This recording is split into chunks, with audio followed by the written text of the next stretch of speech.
Good morning.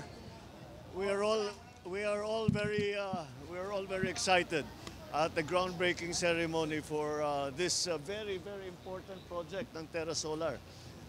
This is the largest solar power facility with battery. Meron 3,500 sa ibang lugar na 3,500 hectares. Ngunit yung kanila walang baterya. Ito lang ang una sa buong mundo na nagkaroon ng hindi lamang solar na 3,500 hectares, kung hindi may battery pa rin para tuloy-tuloy ang pagbigay ng kuryente sa grid.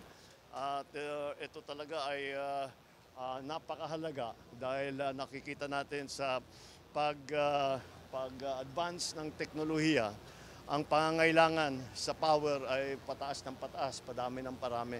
Kaya iso bagay na bagay sa atin ang solar dahil alam naman ninyo kahit umuulan may araw pa rin at nakakapagbigay pa ng power ang solar.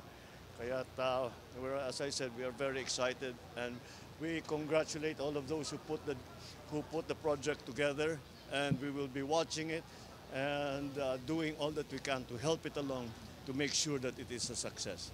Okay? Sir President, Sige. yung pamilya po ni Mary Jane Veloso, masaya po sila sa inanunsyo niyo po kahapon. Yeah. Siguro sir, paano po ba nalaman or paano nagkaroon ng ganong agreement with Indonesia kay Mary Jane? Naku, matagal na trabaho yan. That took a long time. Since I came into office, what we were working on was tanggalin na siya sa death row. Unang-una, to commute her sentence to life. Nung nangyari yun, when we were able to achieve that, we continued to work with them. It was still with the Widodo government at the time, na kung paano, how we will do it para pauwiin.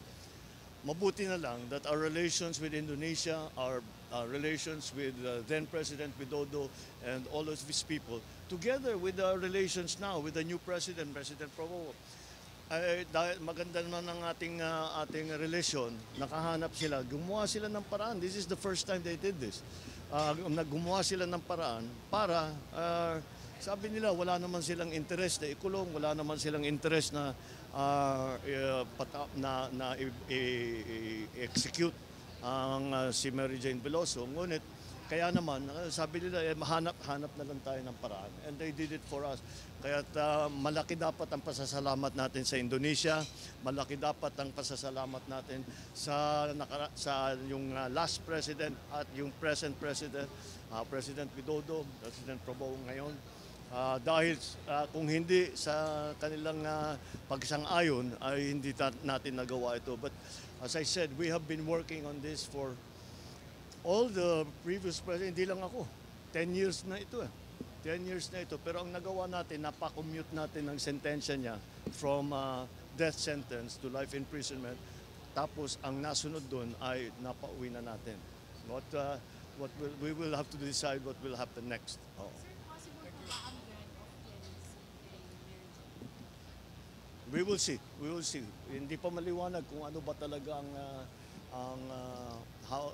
how this is the first time this has happened. So that everything is on the table.